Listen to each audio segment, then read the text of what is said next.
Everybody file তোমাদের সবাই নিয়ে চলে এসেছি আমার স্ক্রিনে একটি ব্লগ। আশা করছি তোমরা সবাই খুব ভালো আছো, আমিও খুব ভালো আছি। তো আমি মোটামুটি অনেকদিন ভিডিও দিইনি, তো তার জন্য ভাবলাম অনেকদিন তোমাদের সাথে কথা হয়নি, তো আজকে একটা ব্লগ করেছে। এখন এখানে খুব সুন্দর রোদ দিয়েছে, তবে জার্মানির কি মানে ধরো এই প্রথম 5 মিনিটে প্রচুর রোদ, তারপরের 5 মিনিটে প্রচুর ঠান্ডা হাওয়া, তারপরের 5 মিনিটে হয় ধরো বৃষ্টি, নয়তো স্লিট, নয়তো স্নোফলস, তারপরের 5 মিনিটে আবার সুন্দর রোদ, তারপরে 5 মিনিটে পুরো মেঘে ঢাকা তারা। ঠিক আছে, মানে এইরকম চলতে থাকে, পুরো লোক ঠকানির টাইম আর কি জার্মানিতে। মানে তোমাকে টোটাল কনফিউজ করবে, নিউজে বলবে বসন্ত এসে গেছে, আর বাইরে যখন বেরোবে দেখবে এখনো শীতই চলছে। তো ঠিক আছে, এটাকে এইভাবে অ্যাডজাস্ট করে নেবো, কোনো চাপ নেই। জুনের জন্য অপেক্ষা করতে হবে, গ্রীষ্মকালের জন্য, টোটাল গ্রীষ্মের জন্য। তারপরে তো যে মুখে রোদ পড়ছে এই মজাটাই নিতে এলাম। ওয়াশিং মেশিনে কিছু চলছে এখন, আর কিছু ড্রাইং করে নিয়ে চলে এসেছি, তো ওগুলো গুছিয়ে নিই চলো। জানো তো, এটা একটা ভয়ঙ্কর বিরক্তিকর কাজ আমার জন্য।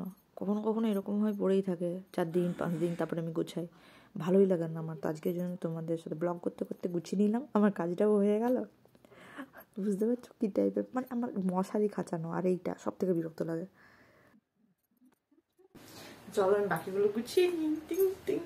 আজকে আমি লাইভে ফার্স্ট টাইম ল্যাম্ব রান্না করবো।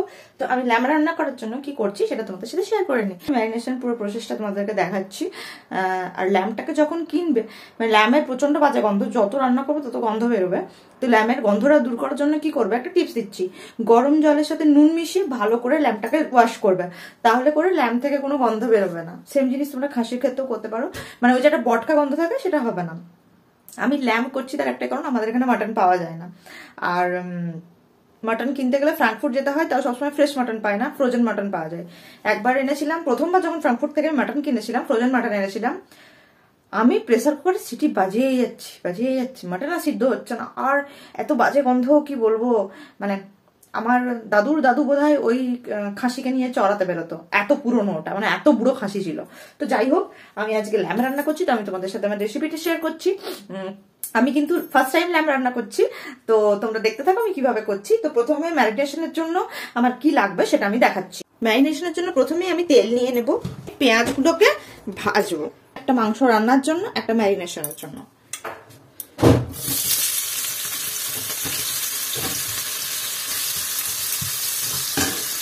তার আগে এই তেলে আমি আলু ভেজে নিয়েছি, এই আলু। এরপরে হচ্ছে এই পেঁয়াজের মধ্যে আমি অ্যাড করবো হচ্ছে রসুন। এই যে রসুন কেটে নিয়েছি এভাবে লম্বা লম্বা, এটা অ্যাড করব।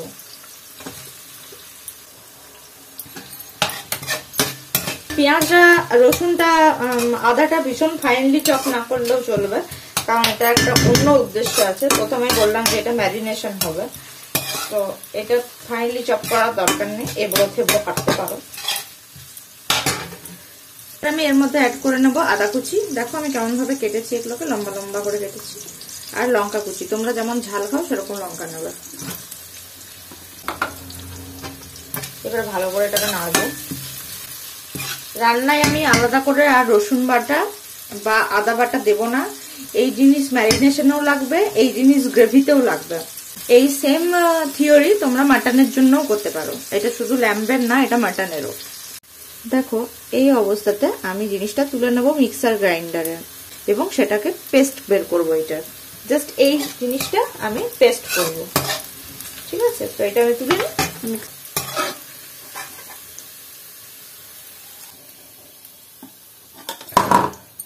এই যে দেখতে পাচ্ছ, এবার এটার পেস্ট বের করব, ঠিক আছে? আমি দুটো শুকনো লঙ্কা অ্যাড করেছি, আমি একটু ঝাল বেশি খাই বলে। তো এই যে এটা পেস্ট বানাবো 1 কেজির জন্য। এই পেস্টে 2 টেবিল চামচ দিয়ে ম্যারিনেশন করবে। এটা 1 ঘন্টা তো ম্যারিনেশন হয়, আর যদি ওভারনাইট রাখো আরো বেটার হবে। ম্যারিনেশন আমি কি কি দিয়েছি তোমাদেরকে বলছি। তো খাসি এই যে বা ল্যাম্ব যাই খাও, সেটাকে 1 ঘন্টা আগে ম্যারিনেট করবে। ম্যারিনেশনের জন্য আমি নিয়েছি স্বাদ মতো নুন, 3 টেবিল চামচ দই, 1.5 টেবিল চামচ লেবুর রস, আর ওই যে মশলাটা বানালাম সেটা 1 থেকে 1.5 টেবিল চামচ, হলুদ গুঁড়ো, আর হচ্ছে একটু সরষের তেল। ব্যাস, এগুলো দিয়ে ভালো করে মাখিয়ে নেবে। আর ওই মশলাটা কিন্তু অবশ্যই দেবে, ওটা হচ্ছে এটার স্পেশাল মশলা।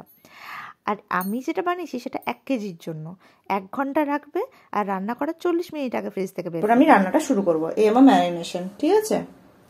তো চলো, সরষের তেল দিয়ে দেবো এই সাদা তেলের মধ্যে। না খাসি মাংসই বলো কি ল্যাম্বি বলো, সরষের তেল ছাড়া কিন্তু ভালো লাগে না। তো আমি একটু দিয়ে দিলাম সরষের তেল। রান্নায় আমি চিনি দিই না, কিন্তু ক্যারামেলাইজড হলে কালারটা ভালো আসে মাংসের। তো দেখতে যদি ভালো না হয়, খেতে ভালো হলেও কিন্তু একটা মনে অতৃপ্তি রয়ে যায়। তার জন্য প্রথমে একটু ক্যারামেলাইজ হওয়ার জন্য একটুখানি চিনি দিই, 1 চিমটে মতো, জাস্ট মিনিমাম। এই যে এইটুকুনি, বুঝতে পারছো, এইটুকুনি দিয়ে দেবো গরম মশলা। এরপর এর মধ্যে দেবো তেজপাতা, তারপরে দেব দারচিনি 1 পিস, 4-5টা মতো এলাচ, সবুজ এলাচ, ছোট এলাচ 4-5টা, একটা দেব ভাঙা বড় এলাচ, আর দেব 4-5টা মতো লবঙ্গ। এটা ফটাং ফাটাং ফুটবে অ্যাজ ইউজুয়াল। দিয়ে আমি দিয়ে দেব পেঁয়াজগুলো।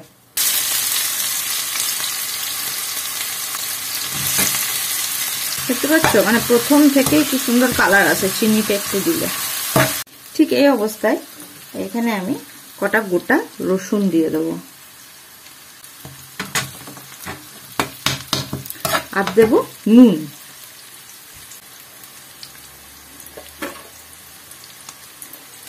আবার নুন অ্যাড করব মাংসটা যখন করব। এখন এটা পেঁয়াজটাকে নরম করার জন্য। দেখো এটা একদম ব্রাউন হয়ে এসছে। ঠিক এই অবস্থাতে আমি দিয়ে দেব হলুদ আর লঙ্কা গুঁড়ো। এই খাসি মাংস বলো বা ল্যাম্ব বলো, এতে টমেটো দেবে না, তাতে করে এর আসল যে মানে গন্ধ বা স্বাদ সেটা চলে যায়। নর্মাল লঙ্কা গুঁড়ি দেবো, আর দেবো কাশ্মীরি লঙ্কা গুঁড়ি।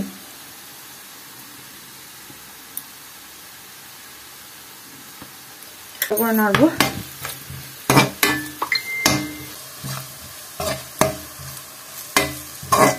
1 টেবিল চামচ জিরে গুঁড়ি দিলাম, 1 টেবিল চামচ ধনে গুঁড়ি। যারা চিনি খাও, মানে মিষ্টি পছন্দ করো একটু হালকা, তারা এই সময়তে একটুখানি চিনি দিতে পারো, বাট আমি যেহেতু পছন্দ করি না আমি দেবো না। এবার এটাকে একটু ভালো করে কষিয়ে এর মধ্যে দেবো একটু গরম মশলা। খাসি বা তোমার ল্যাম্বের একটা আলাদা নিজেদের গন্ধ থাকে, তো সেটার জন্য গরম মশলাটা খুব কাজের। এটা 1/2 চামচ দিয়ে দেবো। অ্যাড করব হচ্ছে আমার সেই মশলাটা, যেটা আমি বানালাম, ম্যারিনেশনেও যেটা লাগবে আর যেটা কষাতেও লাগবে। সেটাতে কি কি দিয়েছিলাম মনে আছে নিশ্চয়ই তোমাদের?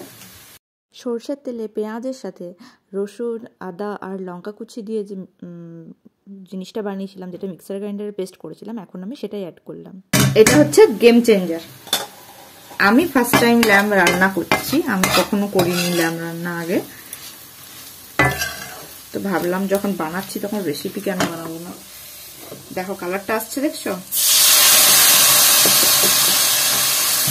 কালারটা? দেখো ঠিক এই অবস্থায়, জাস্ট এই কালারটা যখন আসবে, তো চলো আমি মাংসটা দিয়ে পরে, কারণ আমার তেল ছাড়ছে এটা, যে ম্যারিনেটেড করা মাংসটা করে দেবো। আরে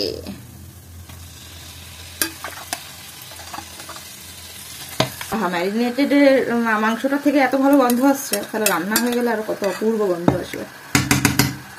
জানি না, আমি কোনোভাবেই কিন্তু এটা নষ্ট করতে চাই না, ওই জন্য আমি খুব ভালো করে মন দিয়ে রান্না করছি। কেননা প্রচুর দাম ল্যাম্বের এখানে।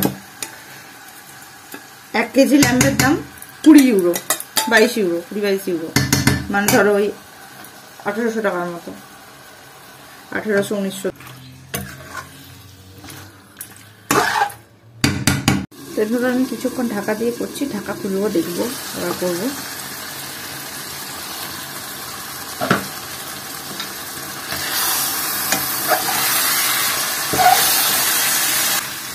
একটা কথা সবসময় মনে রাখবে, কখনোই কোনো মাংসেই ঠান্ডা জল অ্যাড করবে না। যখন জল অ্যাড করবে গরম জল দেবে, কারণ ওইটা একটা কুকিং প্রসেসে থাকে। তো যখন তুমি ঠান্ডা দিচ্ছ হঠাৎ করে লেভেলটা নিচে নেমে যাবে, তো তোমাকে কন্টিনিউয়াস প্রসেসে থাকতে হবে, কিন্তু গরম জল দিতে হবে, তাতে স্বাদ এনহ্যান্স হয়, স্বাদটা আরো বাড়ে। দেখো এদিকে দেখতে পাচ্ছ, এরপরে জল গরম হচ্ছে, আওয়াজ পাচ্ছই। তোমরা জাস্ট কালারটা দেখো, একদম গোলাবাড়ির মাটন লাগছে। কতটা বুঝতে পারছি আমি জানি না, লাইটটার জন্য পুরো কালো রং এসছে, বুঝছো? রংটা দেখো, ফুল কালো রং। এই পদ্ধতিতে খাসি করবে চরম। এটাকে আমি প্রেসার কুকারে শিফট করবো। চলো আমি প্রেসার কুকারে এটাকে শিফট করি।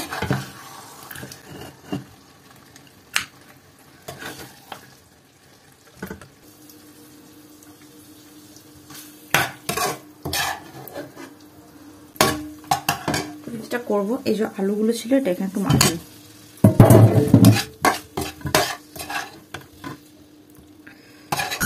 আর ওই জলটা আমি এখানে ধুয়ে দেবো। এই যে গরম জল করলাম, এবার এটা এখানে দেবো। চলো এটাকে এখানে ঢেলে দিই, বুঝছো? এবার এটাকে সিটি দেবো, 3টে 3.5টে সিটি। তো আমার এটা হয়ে গেছে, আমি এবার এটা অফ করে দিচ্ছি। 4টে সিটি মেরে দিয়েছে। তো দেখো জাস্ট খুললাম, তো তোমরা কালারটা দেখতে পাচ্ছ, পুরো কালো গোলাবাড়ির মতো। আর এই যে আমার জিনিস মালপত্রগুলো। তো দেখো আমার ল্যাম্বের ঝোল একদম পাতলা করে, জাস্ট খাসিতেও এই সেম জিনিস করবে, একদম এই রং আসবে, বুঝতে পারছো? আলুগুলো দেখো। চলো, আর এই যে এখানে রয়েছে আলু ভাজা, কালচি লেবু, পেঁয়াজ, লঙ্কা আর ভাত।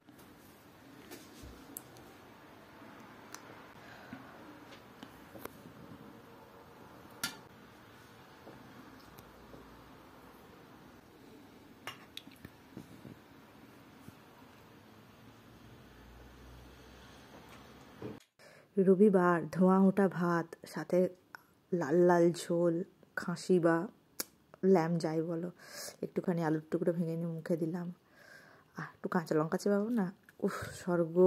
দারুণ হয়েছে। তোমরা এই রেসিপিটা অবশ্যই ফলো করবে। যদি সবাই চেটে পুটে না খায় তো আমাকে কমেন্ট বক্সে এসে বলে যাবে। এটা একদম অন্য রকমের রেসিপি, কিন্তু ভীষণ ভালো খেতে। আর মাংসগুলো নরম হয়েছে, দেখছো? তো চলো, আমার ব্লগটা এতক্ষণ ধরে দেখার জন্য অসংখ্য ধন্যবাদ। ভিডিওটা ভালো লাগলে লাইক কমেন্ট অবশ্যই করবে। আর যদি তোমরা আমার ইউটিউব চ্যানেল থেকে দেখে থাকো তাহলে সাবস্ক্রাইব করে দিও প্লিজ। খুব ভালো থেকো আর সুস্থ থেকো, ট্রাই করো।